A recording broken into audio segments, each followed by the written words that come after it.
hit record. So we're recording. Hey, everybody. So this is Live with Dusty White. Any questions you have, hit me up. Thank you all for being here. It's good to see you. I have Sharon here today because I'm Hello. pick on her. Hey, Sharon.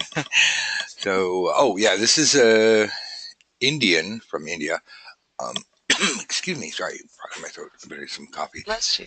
I was coughed, but thank you nonetheless. What do you say when somebody coughs? Get a job, you nanny. That was my dad's answer for everything. Um, yeah, it's a 3 key lock. It's like I've only seen two of them in the world, and then one a 5 key lock, and it was really ornate. But I love this thing, and I think I put it in the museum, but it's like a tarot museum, not a lock museum. But very magical lock, and very very cool stuff. And I use this in my manifestation courses. So hello everybody. Hello Mika. Hello Ellie. Ellie has a question. So if you guys have any questions, if you're brand new to this, see a few new names I'm not familiar with. Thank you. Thank you very much for giving me your time. We generally go half an hour. Sometimes we go longer. If we have a private lesson that I'm, giving somebody a private lesson and showing you guys how it works, that'll go longer, of course. You guys can leave at any time, but you're more than welcome to stay. The way the format works is I am here for you. I mean, yes, I have a course. Yes, I have books. Yes, I have podcasts. None of that matters. Right now, I am just one of the number one leading experts in the world on tarot, and I'm here to answer your questions. So sorry to be so bombastic, but that's the truth. And I apologize for the technology or the limitations of the technology we're using. You got to kind of type in your question and hit send. It seems so insulting, but that's GoToWebinar. It's not me. But if you do, I will see something like this. Look, there's the little chat thing that I see on the other screen. I will be more than happy to address your question. I'll spend all the time necessary to answer it. So please take advantage of this. Again, That was a bless you. no, I was trying to cough with my mouth closed. That's what I get for eating that cookie right before class. Mm. Pardon my mouth noises, but that was coffee. Yeah, and we all want to know that. So, yeah, if you have any questions, I have a few here. We'll start with those, but please don't feel daunted at all. Uh, you will not be put on the spot. We won't bring you out and make you talk or anything like that. We won't point a camera at you. Just type in your question and we'll answer it. All right, so first one is from Allie. Allie, thank you for making it again here. He says, hello. My question today is this week. Yes, good. My question about the Celtic Cross. All right. But I guess it could apply to any decent spread. See, this is why I like Allie. She uses interesting phraseology like any decent spread. And because let's face it, there's good spreads and bad spreads out there. But they're all invented by people. So we want the spreads that are invented by people who know what they're talking about, because that way it has extra layers of information, such as the Celtic Cross, which I did not invent. Oh boy. If I did, I'd be famous. All right. Question about the Celtic Cross. Guess it could apply to any decent spread. So, which is the pivotal card to change direction if you don't like the way things are heading? Before I read any further, I've already answered this in the course over and over, so I'm going to reach over to Sharon and say, please don't embarrass me. You're giving a reading for your client. Mm-hmm. Now you're advanced, so you verified the accuracy of the spread, and your client's going, "Wow, this is right. This applies to me." So you've done all that, and you've found some patterns and some hidden spreads and the themes, and you're looking at it. Your client's just like a bobblehead, just going, "Wow, this is the best thing ever. This is really good." Oh, just like that client the other day, right? Mm-hmm. But we get to the end, and they don't like the outcome. And you say, well, obviously you can change this. It's not that, it'll change from day to day magically, but they want a different outcome. So is there a pivotal card that you can point to and say, don't do this? Initially, CP6 near future would be a piece of that, because it does have to happen for the outcome to happen. But I find in my readings a lot that CP5 expectations, CP7 and 9, those hopes and fears also have a great deal to applying toward changing that outcome. So I wouldn't just say CP6, but how people feel about something and approach something really does have a very profound effect on how things turn out. Oh my God, where'd you learn all this stuff? Dusty White. I'm floored, honestly. Yes, live, and that was. Thank you, Sharon, because I was totally unrehearsed. It's like, haha, I thought of you, and I just thought you'd be like, CB6. No, that's what I was gonna say. Except I wouldn't have said it until you started saying it, and I was like, oh, but wait, yeah, that makes sense. So, yeah, card position 6, the quote, next thing that's gonna happen in the near future, and it's not just any event that's gonna happen. This is a pivotal event that is going to lead to the outcome. So, if we look at card 10 as the outcome in, let's say, the Celtic Cross. Um, Not just card position 6, which is the next set of actions or the physical event, the circumstances, but a lot of success gurus say change your outlook and change your future. Or, rich people think happy thoughts and poor people think sad thoughts and all other sad thoughts and whatever. But there is something to be said for that, where if we verify that your client is hesitant to do this or over eager to do that, or they're expecting this, but what they're expecting, card position 5, doesn't match up with cards 6 or 10 or both. This gives us a real opportunity to do much more than, let's say, the average reader just says, well, this is what's going to happen, and the future's plastic, and come back in a couple of days, and maybe it'll say something different. No, no, no, no, no. We don't do any of that. What Sharon did, I'm just going to take the rest of the day off and let her teach class. That was awesome. I was like, damn, I'm just kidding. I'm putting on my little cap and start scribbling notes. So, Allie, I'd like to take credit for that, but I can't. Uh, Yes, you can. You taught it to me. no, thank you very much. Um, Allie, did that help you before we, go on to somebody else's questions? And by the way, she says, I'm guessing CP6 near future. Is that have to go through before reaching? Yes, absolutely, Allie, you're right. But Sharon really laid it out. And I think we can go on to the next question, but I'm hoping Allie will type something in and just let me know so we can move forward. Time on the color. Yes. Oh, just right there. Yes. Thank you. I appreciate that very much. Okay. So Mika. Hello. Oh, Mika just says hello. Hello, Mika. Mika's helping us with the waitesmith.org Tarot Museum website. We are building a museum from scratch. Wow. If I'd only known when I started it, would have done something else. Give me that football. Hey, let's go play football. So Mika's definitely helping. I appreciate that. And so we have a basis, but we got a long way to go. So over the course of the year, you'll see waitesmith.org grow a lot, and it'd be a good resource for not really divination information, but just practical information, like where the tarot came from, what's happening. And we don't really do the old stuff because there's lots of sites out there. We're focusing on the 1900s, all that 20th century stuff. Okay, Sally says, awesome luck, love puzzles. Now I want one to go with puzzle boxes. Good luck. If you go to India, you might actually find one, but I have friends in India who cannot find them. Born in India, they're in India. And so these are dated and old, previous century, but if anybody ever gets one, they're highly magical and they're very interesting. Deb says, this probably sounds heretical, but I primarily read the Celtic Cross and I don't understand the needs for cards 7, 8, and 9. Oh, good. I like this. No matter where this goes, I'm gonna have a field day with this. They seem to be addressed in other position. If they eliminate the first 6 cards, I include them. If not, well, I believe any good reader knows to ignore in a given reading. Wow. Oh man, just punched me in the jaw. Well, what do you do when somebody punches you in the jaw? Kick him in the knee, and parts thereabouts. So Deb, that's a great question. I apologize in advance for the beating you are about to receive. So, what we have here, let me see if I have Photoshop because I want to pop this up and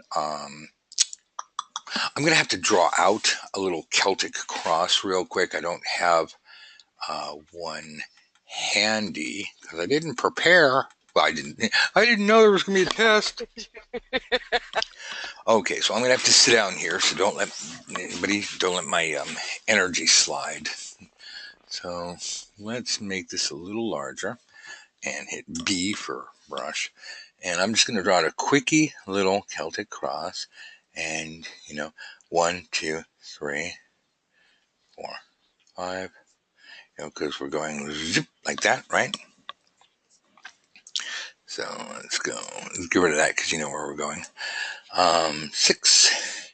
So her questions are here 7, 8, and 9, and 10.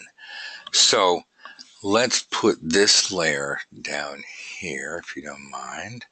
Change the colors so I can have something to contrast with. Hello, colors. Oh, sorry. GoToWebinar is being a pain in the butt. Nope, that's not working. Where are my colors? There we go. So let's make that a red that's not horribly obnoxious. Well, that's kind of a purple. Fine. So purpley pink, whatever. X. I guess what goes with that color? Like a blue? Yes. Okay. Whoops. Go up over here and pick up the blue. All right. Now we are good to go. So if I can illustrate, and if anybody has any questions, please continue to type them in. I promise I will get to everybody's question if you don't mind waiting a little while when I get to that.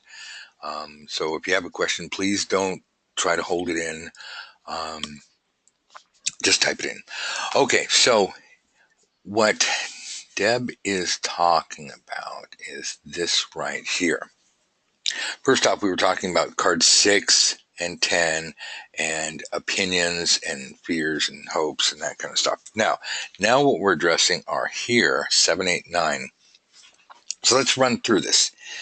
This is where you are now, or as I like to say to my students, if you're not in the course, I say card position 1, you go on a picnic. Card position 2, which, this crosses you for good or ill. That's literally what I read. I think it was Eden Gray, and I still to this day call it that. Or crosses you for good or ill. This hangs over you. So this is you on a picnic, and this is the circumstance. It's raining on your picnic, or the UCLA volleyball women's team is there, or the UCA track men's team is there, or a whole bunch of Hell's Angels are there, or there's ants, or it's raining, or it's sunny, or you're having a good time. But this describes the environment. So together, so we read them 1 and 2, and then we go back and read it and go, so I went on a picnic and it was raining. Or I went at a picnic and yay, there were people there saying, hey, we're a bunch of hippies and we like sharing food. Do you want some food? Don't eat the brownies. Do not eat the brownies. Okay, foundational card, recent past events that affect this situation. This leads to this, and then that leads to that, and then that leads to the outcome. Well, why don't we just do that? Well, it's like a weather forecast. This is what you are preparing for. Now, if you want to know some real secrets here, talking about hidden spreads, we compare this to this and this to this to this to see if you have a smooth ride. I thought this would happen and this happened, or I thought this was going to happen and I went, wah, wah, that happened. And I came out, So that's all easy, right? So why cards 7, 8, 9? Well, Deb, he says as he rolls back his exhibit chair, got to stand up because otherwise low energy. The Celtic Cross spread is an overview spread. Never use the Celtic Cross to answer a yes or no question unless you are going to say, I'm going to gather information, Mr. or Mrs. Client, and I will give you a bunch of information, and then from there you may choose a yes or no. You may choose to do this or not. because I'm just going to give you the information. But if you want just a yes or a no, well, I'll just get a pack of cards. Black is yes, red is no. That works just as well as any tarot cards. Why do we need pictures? So, card position 8 represents other bastards that are meddling in this situation. For example, if I may, this doo doo doo doo doo doo doo doo doo doo. Anybody?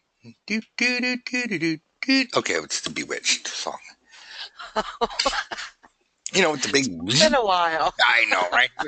Grandpa's back in the 1900s, right? And look, I was a kid. I watched it. And then Nicole Kidman made a movie, and it wasn't bad, but it was like, whatever. In Bewitched, there was a neighbor called Mrs. Kravitz.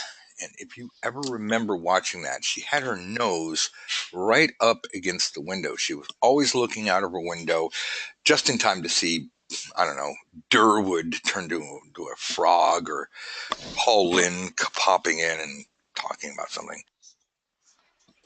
Uncle Alfred or something like that. So Mrs. Kravitz was always nosing around in somebody else's business. So the concept of a nosy neighbor. So card position 8, if you do not specify, because that's part of the pre-spread mental walkthrough, if you don't specify what you want or who you want that to be, this shows outside influences that are applying pressure. So using the spread protagonist, that's from Advanced Tarot Secrets. Sharon wants to know, I'm picking on you, Okay. why her new boyfriend that Paul doesn't know about, but this being recorded, why her new boyfriend won't put the damn toilet seat down. So we're going to use him as a spread protagonist and figure out what the hell's going on in his mind. Reading it from his perspective so we can explain to her how he thinks, and then she can figure out from there. We're not just going to go, well, here's a 3-card blob spread. We want a full picture of this guy. So blah, blah, blah, blah, blah. We're reading all of this. This card right here is going to show what outside influences are putting pressure on him for ill or gain, for good or bad, pleasant or unpleasant, in regards to his relationship with her. Now, this is an important thing. If we don't use a spread protagonist, we lose a lot of perspective and information that's free. It's right there. You don't have to pay any information to get it. You don't have to do any extra work. You just say, but regardless of the spread protagonist, we don't do blind readings. We have to know what it is that we are asking about. So we're asking about blah, blah, blah. And I'm Mr. Burns, blah, blah, blah. So by knowing what pressure some outside force is putting on the situation, it makes it more clear why things are happening. If we want to know this is happening, this is what's going to happen, here's what's going to happen, fuck it. 3 cards, past, present, future, done. Give me $50. Because it's $1 a minute, 45 minutes for reading, hopefully a little tip. But that's not going to satisfy your client. You're not going to get 1,500% tips like I do. And I say that proudly. And I say that my students get tips. Maybe not all of them, but they haven't all gotten back to me. Just the ones who said, "Hey, I get tips." Like, yes, you too. People are awesome, but you can't get tips. You can't get that. The repeat clients. You cannot get repeat clients. I'm going to say it one more time. You cannot get repeat clients. We all want, if we're going to read for somebody, we want repeat clients. If we don't read for anybody, people are still going to ask us to read for them, and we want them to go, wow, you're amazing. Not like, wow, you suck. What the hell did you waste money on that for? Or, good thing you didn't go to school. Waste money on that. If we want to be happy with the information we get, whether or not it's for somebody else, we really have to use a fixed position spread, such as Celtic Cross spread. So in card position 8. If we're just doing a generic spread, yeah, sure, throw it away. 7, 8, 9. I used to think, why the hell would I read those? Matter of fact, I used to go straight for the bedroom. I'd throw the cards and I was like, oh, these are annoying. Before I started reading the cards, 20 years I did this. That's sad because 15 years, that been 5 more years I was doing it. I wanted to see card position 10 because that's all that matters is the outcome, right? Hey, excuse me, Sharon, before we go out, am I going to get some? Is I mean, that's literally what I'm doing with the spread. I'll just look at card position 10. That's why I have everybody deal your cards upside down. That's another thing that we teach in the course. So the whole point of card position 8, going back to Sharon's new boyfriend that Paul doesn't know about, we want to know what his idiot friends are saying. We want to know what kind of pressure he's being put under because that's going to affect his behavior and his mindset. Now, if we want to know why Sharon's new boyfriend won't propose, because you're going to get questions like that all the time if you read for somebody. Why won't so-and-so do what I want them to do? Why won't my boyfriend propose? Why won't my boss give me a raise? Will my boss give me a raise? When will my boss give me a raise? Any of these things we can do an overview using the boss as a protagonist and say, what the hell is going on in his head? What's going on here? This shows us the positive motivations of the person in question. This is what they want. Sharon, he won't propose because he's into some crazy wacko cult sex, and he in his head he's not, no, just because he wants this doesn't mean he's telling you. He wants to have groupies and he wants to have this and he wants to do that, and you don't represent that because you are monogamous, except for the fact that he's your boyfriend, side piece. What is he afraid of? What's holding him back? God, he's afraid you're going to get pregnant. So if we know the secret desires and fears of someone, I don't know about any of you. I read for corporate clients. And I am in business. I've been in business ever since I was a kid. Painting business, candle business. I forgot the rest. Oh, I was in Amway for a while. When I read for someone and they're wanting to know about the person on the opposite side of the negotiations table, or they want to know why their boss, spouse, friend, whatever, won't do something, or they want to know what's going on with them. The 7 and 9, whether your spread protagonist is your client or someone else, knowing what's inside their head allows you to see what they're doing right and what they're doing wrong. So, for example, as we were just saying, this is a great question, Deb. I'm so glad you asked this. Going back to Allie's question. Okay, so this is the card we think is the pivotal card. We don't like we don't like this outcome. Well, don't do this. Well, this has already happened. It's happening. It's happened. Blah blah blah. Thank you for the new questions, everybody. Keep them coming. This is what you're planning on. This is what you expect to happen. Oops, it's off the mark. This is what you're expecting to happen. Oh, what you expect to happen will happen. I'm expecting this. Well, it's not going to work out that way. Well, when we know these cards here, 5, 7, 9. I mean, isn't that like a clothing store? I've heard of I'm driving to the mall, like 5, 7, 9. What the hell is that? It's like clothing store. Not my kind of clothes, and just drive by. 5, 7, 9. When we know these, we get to see inside that person.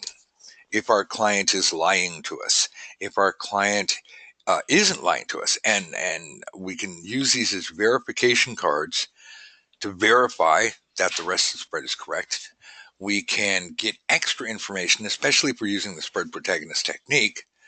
So I would argue that these cards are incredibly important because anytime you can get insight into what someone's doing, you get power over them. Now, in that case, what I'm talking about is when you're reading for your client, and let's say Sharon is in the middle of a business negotiation, and she wants to know how's this business negotiation going to do? Or what is the other party, you know, is she going to get the loan for her business? Um, she's got a merger coming up, or what's her competitor doing? There's any number of ways you can do this.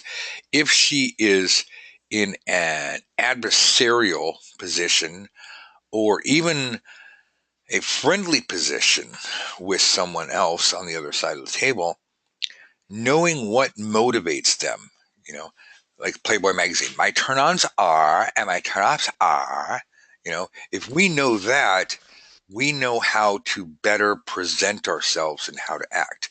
Again, the Celtic Cross is an amazing spread because it is an overview spread. Anybody who doesn't realize that is totally missing the point. We don't do a Celtic Cross spread because everybody else does it. We do it because it gives us an overview. It doesn't just tell us one or two little things like a blob spread. We can verify it, unlike a blob spread. We can find hidden layers and meanings and uh, patterns and themes and hidden spreads right in this spread. Most people leave 50 to 70% of the information on the table. Most readers you go to, please don't believe me. Go out and get readings. Drink an invisibility potion or put on your Harry Potter cloak and go spy on people at a psychic fair. Just kind of hang out like, I'm just a fly on the wall. I'm just some curly and photography over here, and watch how people read. You'll see this time and time again. Vague, generic information. I see you're going to be meeting with someone. It's not information. I could say that. I could just go, you're going to be meeting with someone. On Wednesday, you're going to have breakfast. Right? No, that's not what your clients want to hear. Your clients want to hear bappity boppity boo, and this is how it's going to go. So that's why these cards, we need to extract the information out. So hitherto now, previous to this, and especially if you're using that crappy version of the Celtic Cross that Waite put out, this is an ancient Celtic divination. No, it wasn't an ancient Celtic divination. The Celts didn't have tarot cards. Tarot cards didn't even arrive in England from a manufacturing standpoint of view until 1910. Well, December 1909, but even that was like, oh, here's a couple of decks. 1910 in spring when the tarot arrived. So the tarot is Aries, or the Pamela Coleman Smith deck is Aries, which is funny because it was the progenitor of all the other tarot decks in existence today, other than the Marseille ones, which were the Enta and the previous one. That bothers me because I know the word and I can't find it.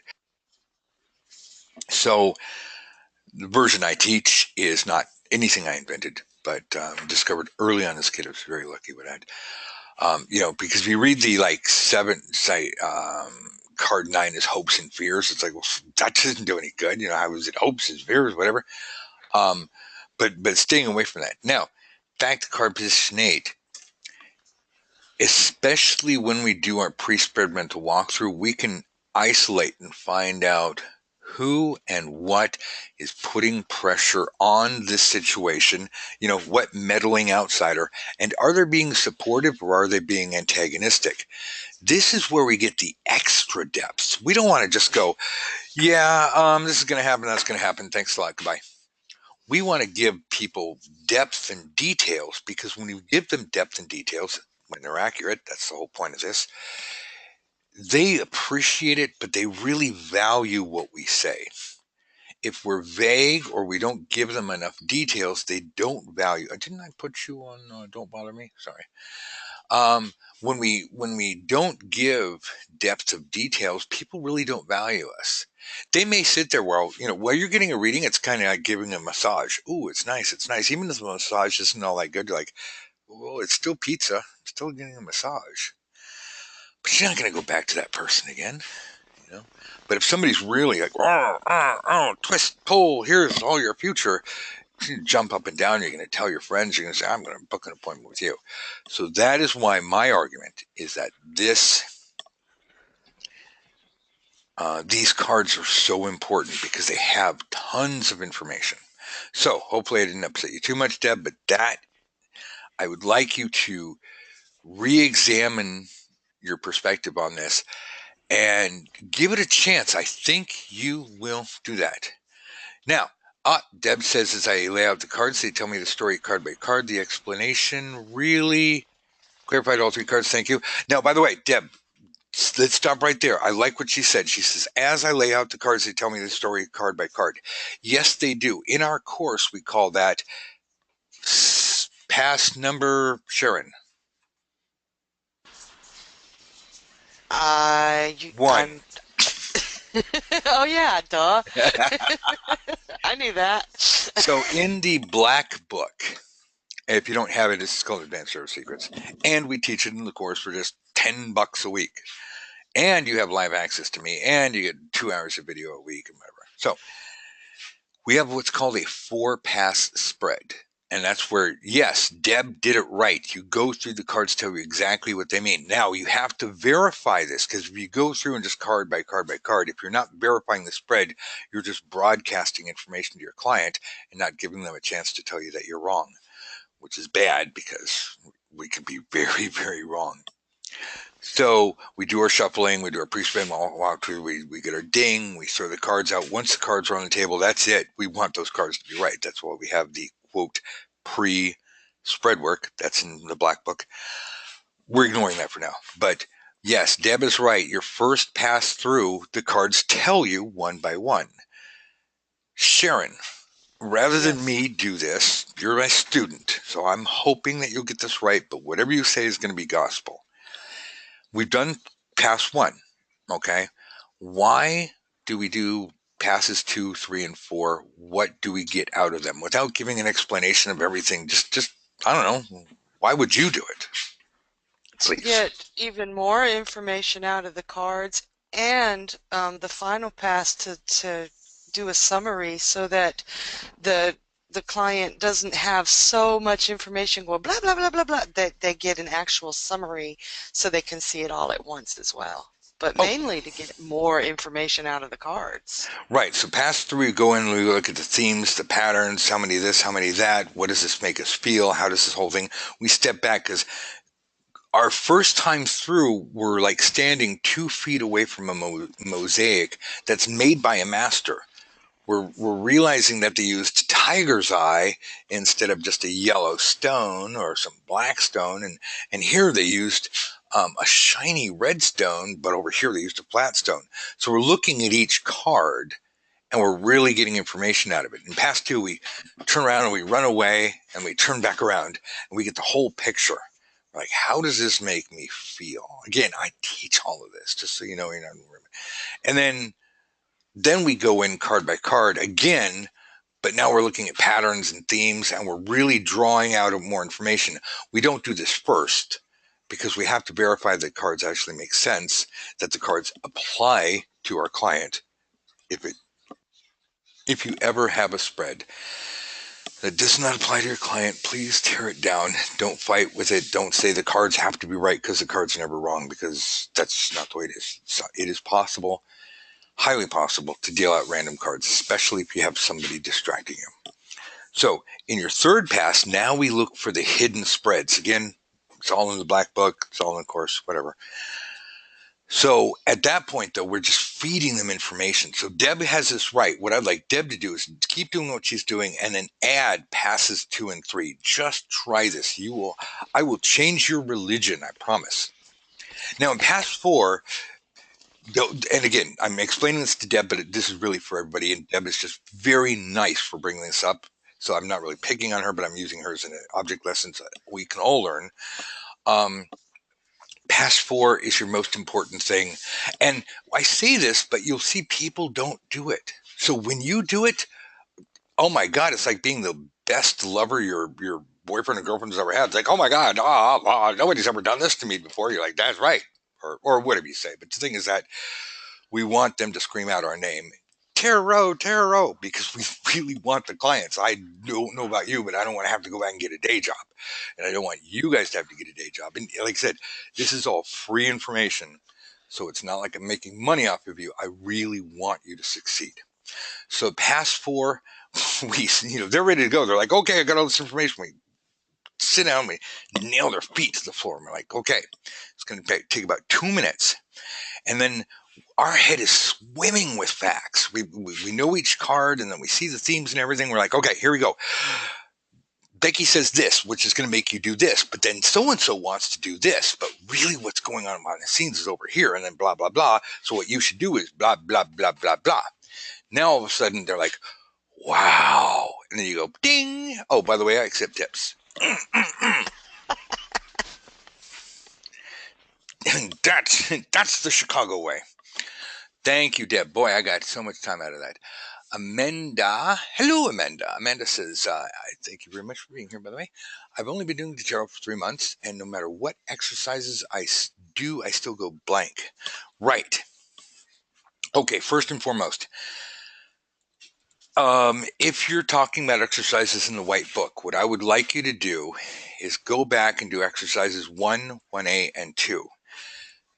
We do these over and over because this is what gets your mind to open up and understand what the card means. And whatever you do, the whole point of exercise 1A is don't say the same thing over and over for every card, because then we're back to memorizing keywords or formula. And that's really, I promise you, you're only going to hurt yourself if you're memorizing keywords and formula. Do I have, quote, traditional meanings in the back of my book? Yeah. Every book has some kind of thing like that. But these are guideposts. I try to give you a whole bunch of different ways of looking at it. I got the little chart, and then I got the thing at the top, mutable fire, or cardinal fire, whatever. But I try to give you different ways to think about this. What I would like you to do, if you haven't already, is if you have the white book, work through the exercises. Literally, if you go on Amazon and look at my book page and go down like to the bottom right side, you'll see a whole bunch of what they call customer images, where very wonderful people have uploaded images of their book, and they're all scribbled in and written all over and dog-eared, and they got notes everywhere. Please, if you have my book, if you don't, I can't help you, but if you have my book, fill in all those exercises. Just allow your brain to really work and come up with an understanding of the cards. Now, you may not have been around for our goldfish analogy, but I think we did it in a podcast. So that's there free.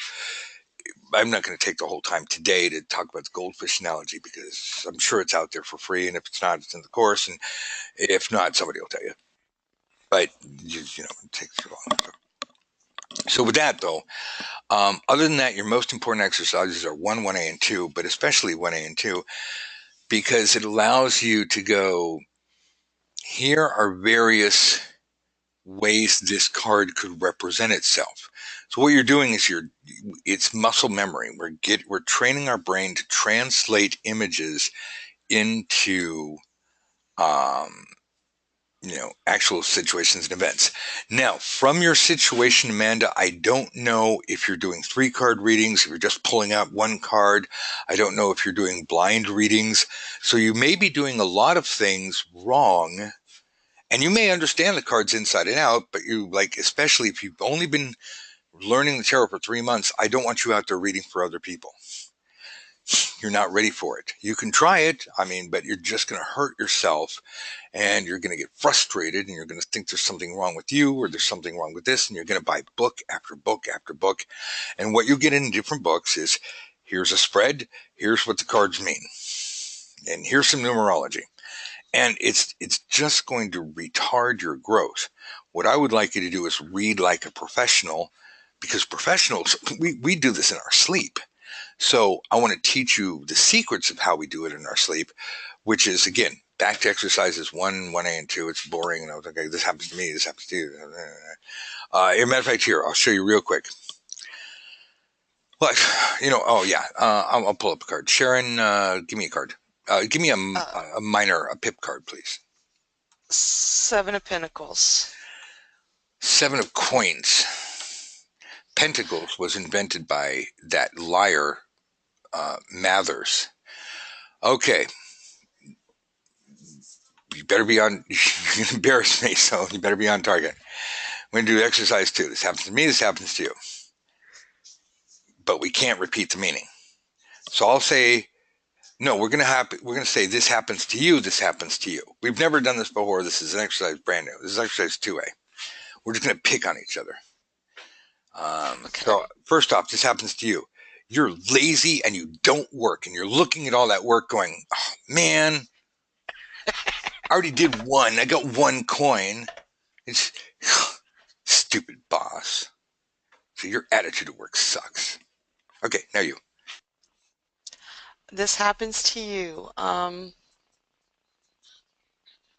You just get bored with everything and stand there daydreaming and stop working. You showed up to work and you used your rake, and your rake broke right after the first coin. You're like, "Oh no." Oh, so we're using the same card. Um, Yeah, this happens to you. This happens to you. By the way, Leslie's playing. Leslie says, "Sharon, this happens to you. You're letting the harvest rot on the vine." Ha ha ha. So everybody's picking. It's pick on Sharon Day. That's the new exercise. Pick on Sharon Day. Okay, come on, hit me. What happens to me? you were so distracted when you got ready for work this morning that you put on two different color shoes. Oh yeah. Well, you were smoking crack, and that's where you're like, "Wow, I'm so stoned." Look at these coins have colors on them. They, oh my God! Wait, these aren't strawberries. They're money. And you're pissed off because you can see me getting high and you still have all that work. Uh, okay. You're looking at the coins going, "Wait, that coin between you're like, right here, here, I'll show you." You're like, "Wait, this is mine and my boss gets all of this? It's not fair, man." See. Oh no, you're just picking to see which one is the juiciest one on the vine, which will bring you the biggest profit before you pick any more. Oh yeah, well You're contemplating. you have bad fashion taste. I win. So the point was here is we did a lightning round where I just said, "Here's a card. You saw it live. It just happened at random." And what we did is we came up with different possible meanings for the card. This helps tremendously because when we're out there doing a reading at some point, we're not locked up. Now, if you need to know what a card means in a reading, you first you have to talk to your client. "Sharon, why are you wasting my time? What, ding, ding. I don't have my little bell. Welcome to Dusty's House of Pain. I'm here to read. What do you want to know? Why are you wasting my time?" So throw a question at me. Oh God, I charge that's the by the minute, by hardest the way. part to me. Ding, ding, ding, ding, ding. Okay, well, we're up to $5 now, so I I take all the know. time I'm you want. thinking, what should we do about Maria? Make a damn musical out of her. I don't know. Okay, so see, you asked. My client goes, "What do we do about Maria?" Now, of course, next thing I'm going to do is I'm going to say, who's Maria?"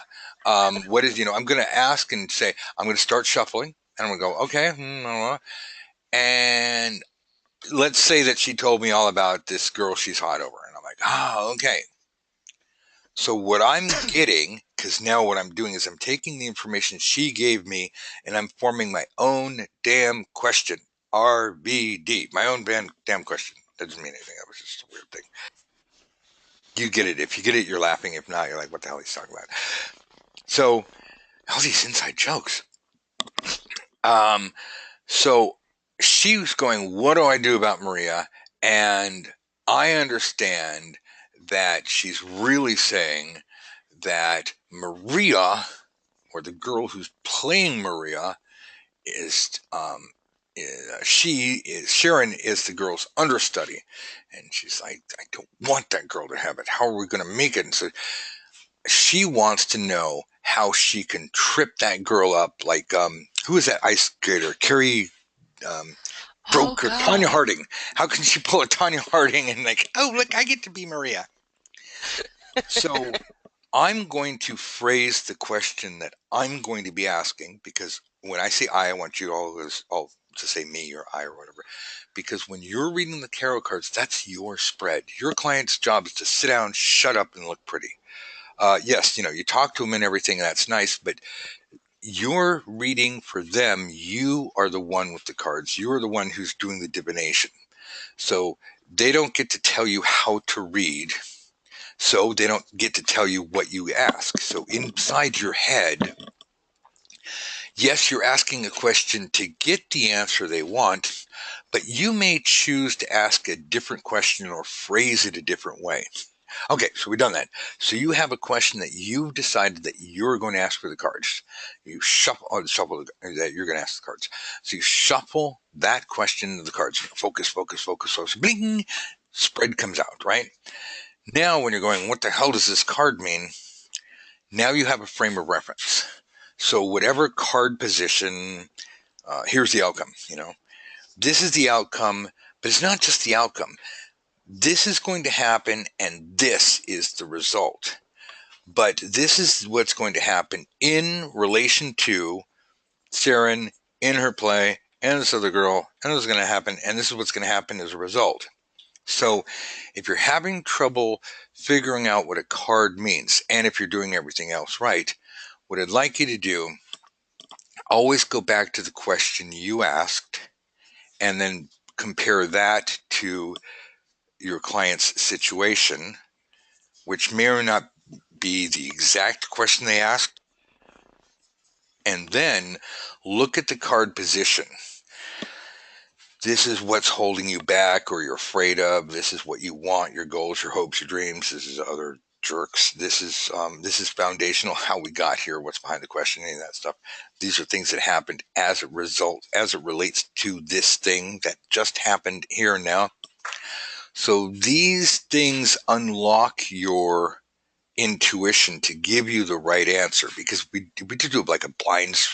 You just tell me anything. If you're doing blind reading or a 3-card blob, or I'm just going to pull a card, you're really shooting yourself in the foot. But if you're doing something like the Celtic Cross, doesn't have to be, it's just an easy way to explain it. If you're doing good, solid fixed position spread that you're familiar with, now the cards are going to get easier and easier to understand. So if you've done exercises 1, 1A, and 2, even if you did nothing else, you'll be able to read individual cards. Now, blending, that comes into patterns and hidden spreads and themes and everything, and that's where cards interact with each other, so you really get a better picture. But those first couple exercises, they seem so basic, and I know, trust me, if anybody doesn't want to do them, I won't blame you. I won't like you, but I won't blame you, because I had to go through it myself. And that's why I tried to make the exercises fun. And that's why I said, we would get snarky when we go, hey, it happens to you. Is I want you to disassociate your fears and hopes for your clients from your actual reading, because you need to be a clear conduit. Just read for them. And